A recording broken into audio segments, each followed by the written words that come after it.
This video has been made in association with Jay Wakefield Computers, enabling through computers.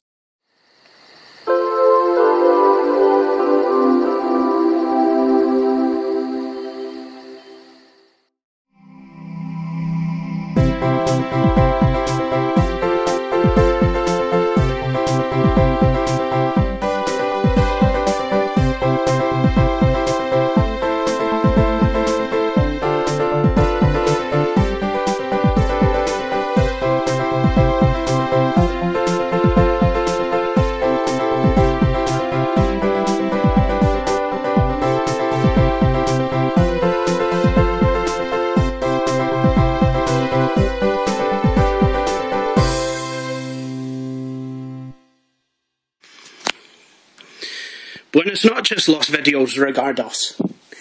Welcome to this not so Spanish but more French, although presented completely in Scottish English, Video Sans Frontier video. Now, anyone who's been watching and has been paying attention to my videos will know about this wee machine.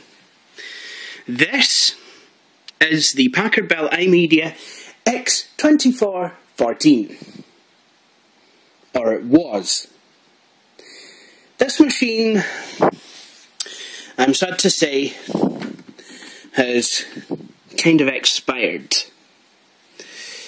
Now, that was quite sad, as I was starting to really get used to this machine.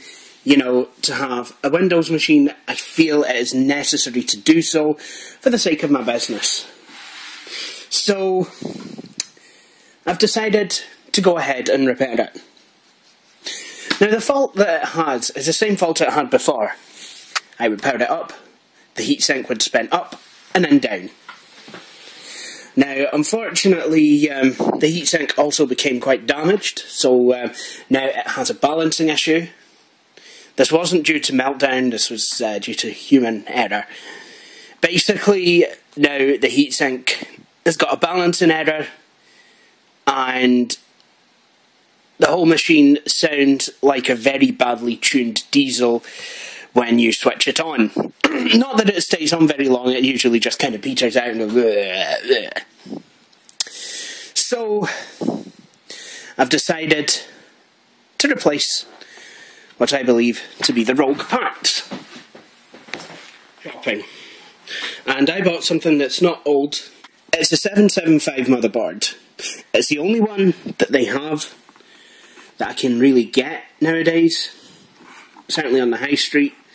And to be honest, you know what I mean, I've been shopping around and it seems that the price that I paid for this, well, I would be paying it anyway if you're going to factor in such things as shipping and handling or postage and packaging, whatever you wish to call it.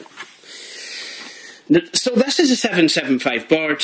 Will support my Core 2 quad. It's a Q6600 in there. It has, if we have a look inside, we have a blanking plate. I do not know what ports these are, but it'll be quite interesting to see.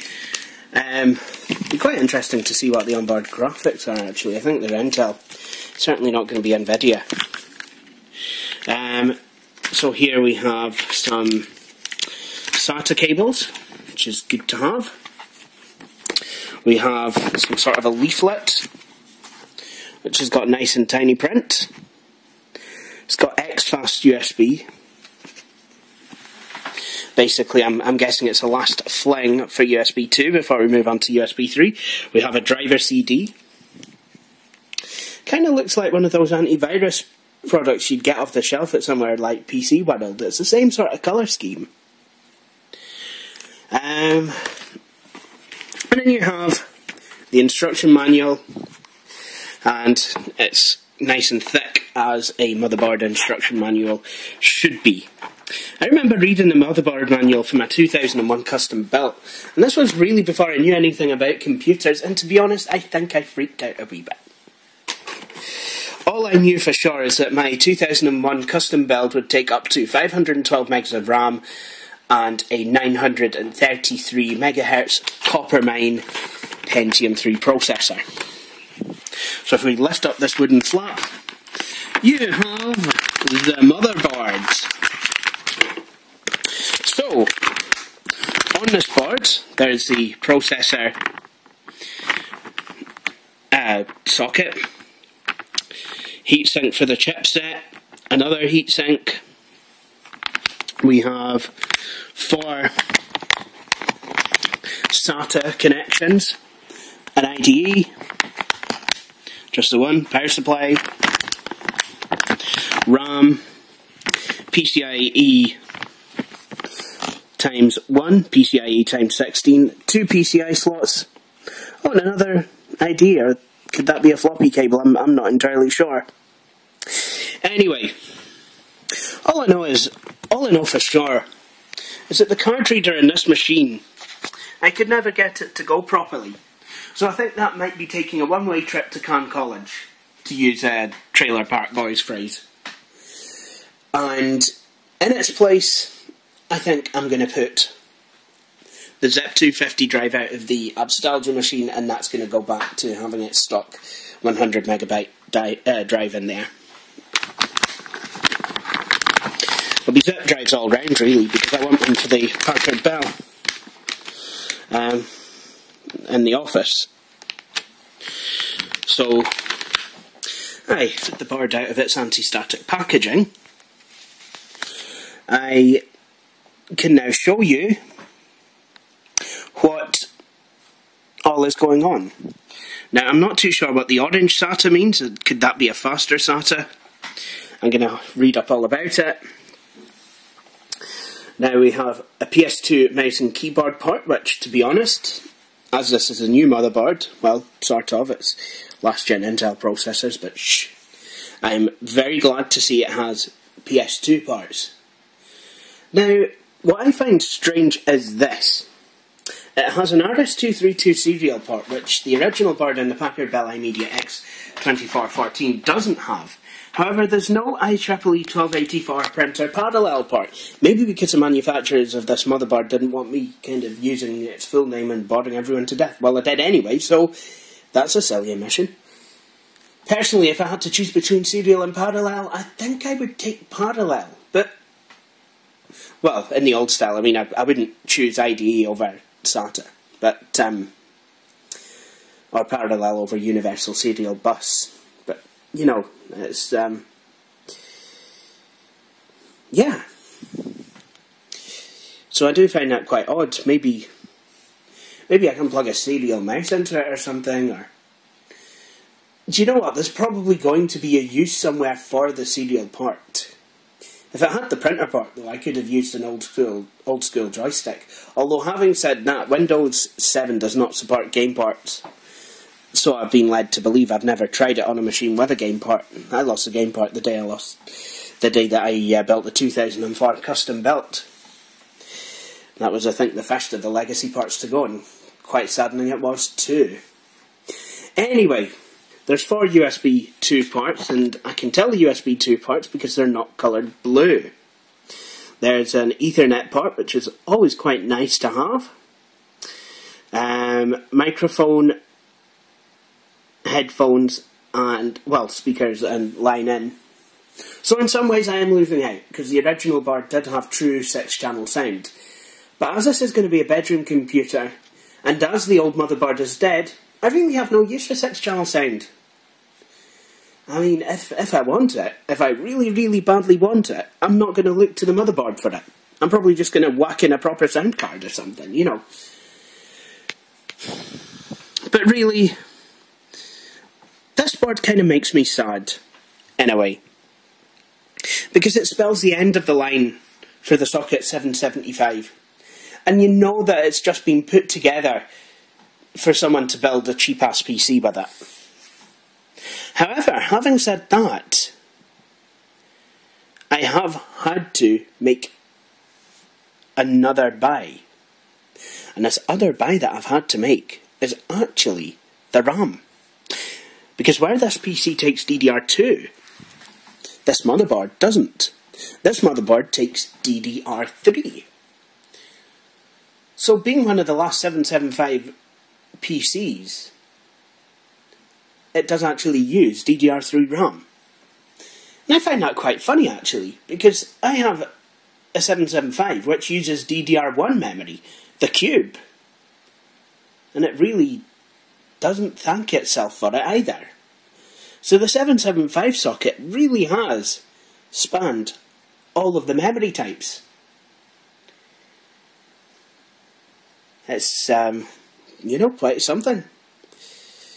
And it has been a really good architecture. It's powered some of the best computers that I've ever had the good fortune to have, you know, the privilege of using.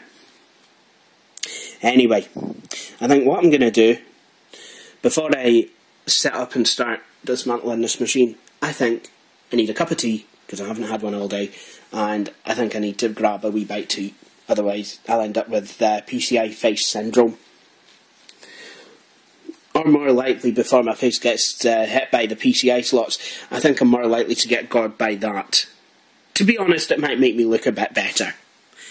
Anyway, I'll group back with you when I have put it all together and I'm swearing at it because the damn thing will not work. As requested by my friend Billy Core, I am going to try and chronicle as much of this build as I possibly can. Now, there is one slight issue here, and that issue is as follows. Now, I will be transplanting a Core 2 Quad out of an old system and into a new one. Now, normally when CPUs, you get them out of the box, sometimes they're kind enough to put thermal grease on them. But unfortunately, because I'm going to be transplanting, it's going to be a good idea if I reapply said thermal grease. So, looks like I'm going to have to make a wee visit to PC World, and as soon as I've done that, you know, I'll come back with the thermal grease, and then I can start, as I mean to go on, with the build.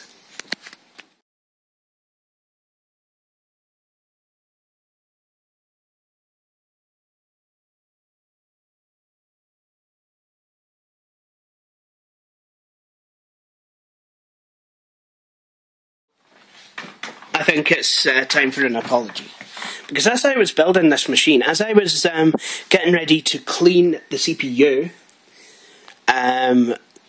of all the old thermal paste, I got into Skype. My mother called, I had to set up a printer. I must admit, I do like screen sharing, because I was able to guide her through it and know exactly what was on her screen and give her instructions forthwith. Absolutely brilliant. However, this does kind of mean that the computer is now just about built. However, what I've done is I took the CPU off the old motherboard, which is somewhere over there. Can't even mind where I put it. And here is the old heatsink.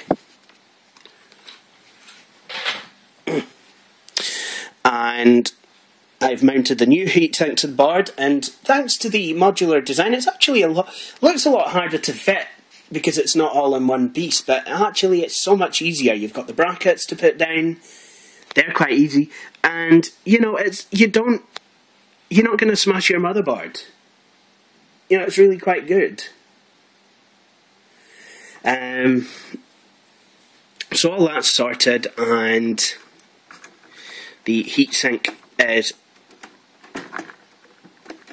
fitted, and a friend, you know, my friend from Hull that used to work in a computer shop, he said if I can lift the computer by the heatsink, it's properly fitted. So, will it be okay if I don't do that again?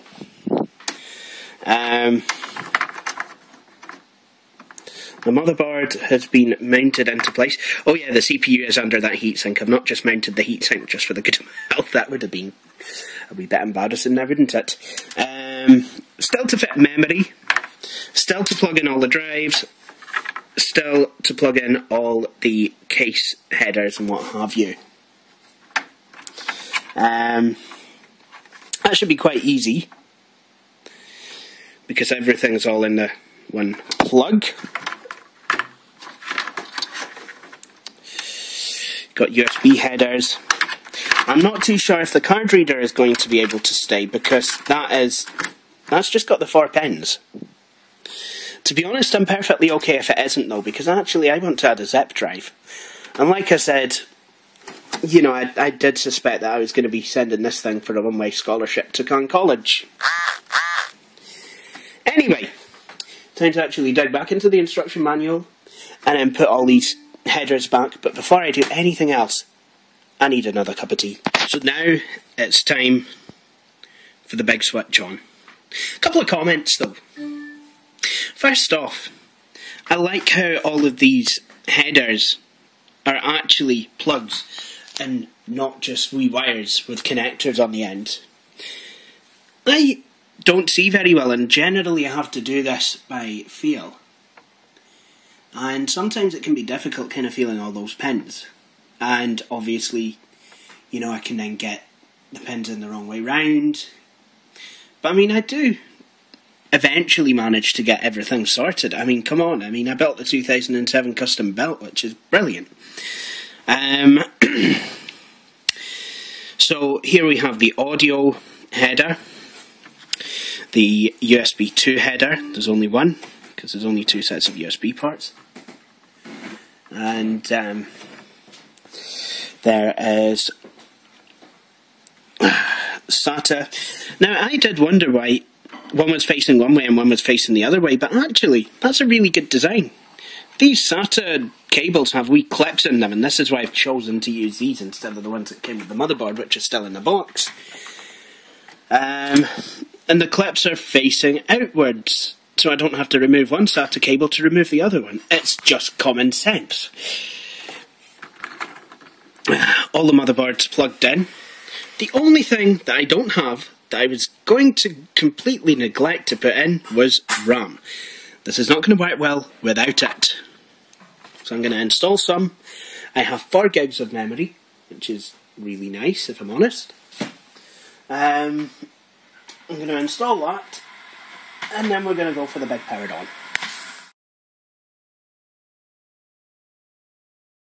So this is a computer temporarily plugged up to the big TV. So I'm going to switch it on and see what happens.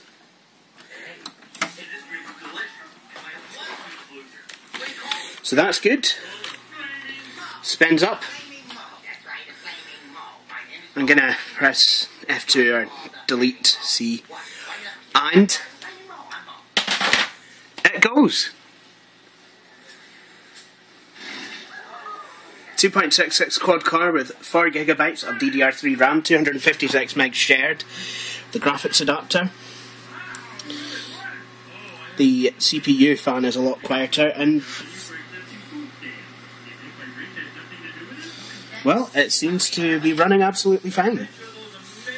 Now, unfortunately, well, because this is not a Packard Bell anymore, it's certainly not, certainly couldn't act like one now because it doesn't have a Packard Bell board in it. This is going to, well, this has become the first ever Jay Wakefield Computers machine. Because it's using recycled parts, it's become the first of the R series. So this is the R5, 5 being, you know, high range, it's a quad core, DDR3 RAM.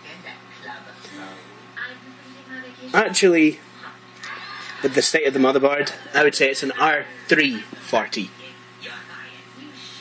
Mid-range, good quad core processor. R3240, 240 is the speed of the processor, 2.40. So, welcome then to the first Jay Wakefield Computers machine. Just forget that it says Packard Bell on the front, because it's, to be honest, it isn't anymore.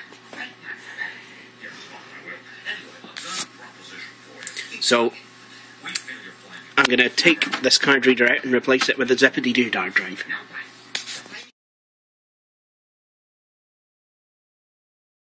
Hey guys, I'm talking really, really quietly. I don't want to wake up my flatmate. It's kind enough of him to let me actually use this computer in my bedroom, because that dividing wall there is where he basically lives. behind that is his room. So here we have the 2012 custom built, and well, let me show you around. I got the card reader back in, couldn't get it out of the case, so I thought I'd basically put it to some use. Basically give it a piece of David Cameron's work there. So that's what it's doing. And the Z250 drive, which I originally had installed in the 2000, well, the Abstalgia machine. The Abstalgia machine has now got its original Z100 drive back. I've realised I can get a printer port header for this machine, so that's exactly what I'm going to do. But for now, I'm just installing Windows 7. And, do you know, I was chatting to my flatmate about this. It's, you know, really quite good. You know what I mean? I still have a lot of humility where computer building, you know, comes into play. And I understand actually that computers can be built relatively easily. You know, if you know what parts that you need to get and you know what parts work with each other, that's basically half the battle. You know, the other half is having a steady hand, which I don't have, but I manage somehow anyway. And, I mean, this is it. You know? I mean, yeah, I can build a computer, just, you know, fine enough, but I'd love to be able to, I don't know, innovate, you know, make a proper case or something. I've got a couple of ideas. I'm not going to disclose them, because obviously, you know, it's business interest, but but I mean, so far for this, you know, I think it's quite good. You know, I've included a zip drive. You know, and I think that in itself is slightly innovative. Nobody would do that, but then again, there's not much call for zip disk usage. I guess this is what you would call a bespoke computer. You know, I have use for a zip drive, so I slammed one in. I will do that for my customers. You know, put in any component they want, obviously within reason. Obviously, you know, I'm not going to add a USB 3 card to a Packard Bell Legend 406 CD because it's just not going to happen there, is it? But, and yeah, it would be nice if the zip drive kind of colour coordinated it, but if you put the lid up, nobody needs to know. Anyway, for having built this machine, I think I'm a clever boy, so I deserve a biscuit. So I'm going to get a cookie, and I'm going to get a nice wee cup of tea. So, here we go. This is my 2012 custom built. All custom built now, which is good. It's got all the ASRock applications installed. I don't know what fast USB does apart from disconnect my wireless at startup as it connects it, which is annoying, but look how fast Word is.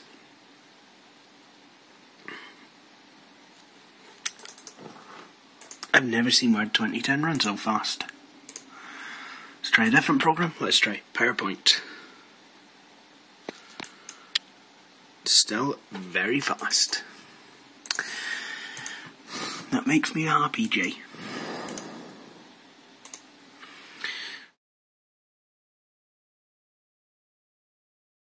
Here we are. The Jay Wakefield Computers R3240, also known as a 2012 custom built, has been born. I've enjoyed building it. Like I say, there's a lot of humility in computer building as far as I'm concerned.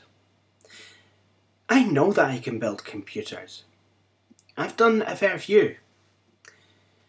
First machine I ever built was, well actually I took it apart to rebuild it. It was the Microma. Microma is a company based in Bradford, and my former school bought loads of them. And when I asked the technician for a machine to build, he gave me a Microma. It was a tower, it was a Pentium, and, well, it was a Pentium, it was 100 megahertz. So, I mean, that for me, I mean, I knew how good that computer could really be. I had Office XP running on it. And I wouldn't do that nowadays. I've handed a Pentium 100. But, you know, owning my own Pentium 100, I'll never feel the same sort of magic that Billy Cord does if handed an 822 CDT. But I certainly kind of feel some magic of my own because, you know, it is something to own. I don't know. It's just a CPU, but I can't understand it. I mean, I've got a Pentium 75, I've got a Pentium 120, I've got a Pentium 133, but it's nice to have the Pentium 100. It's in a way, you know, I mean, this is, you know, in a similar way, this is why I was so keen to own a DX4 100, but I mean, that was kind of different. I mean, that was Intel's fastest 486 chip. But anyway, I mean, that was the first machine I built, was a Microma, and to be honest, it was a disaster. Then I built the 2004 custom built, which, to be honest, I used all the wrong components, so that was a disaster. 2006 custom built was better, except for it kind of died. However, the 2007 custom built, I really, really, really did learn my craft on that one. And this machine is really good. I've rebuilt a compact Presario that is nearly ready, except for it needs a wee bit of thermal compound for the CPU, which I'm going to apply at some point. And I don't know, this was just kind of nice to have a go at rebuilding it. And I'm really glad I did.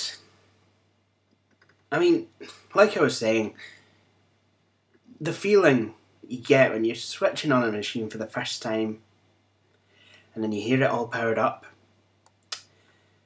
seems to take forever for the screen to come up the first time you switch on a machine. I don't know what it is. You're waiting weeks.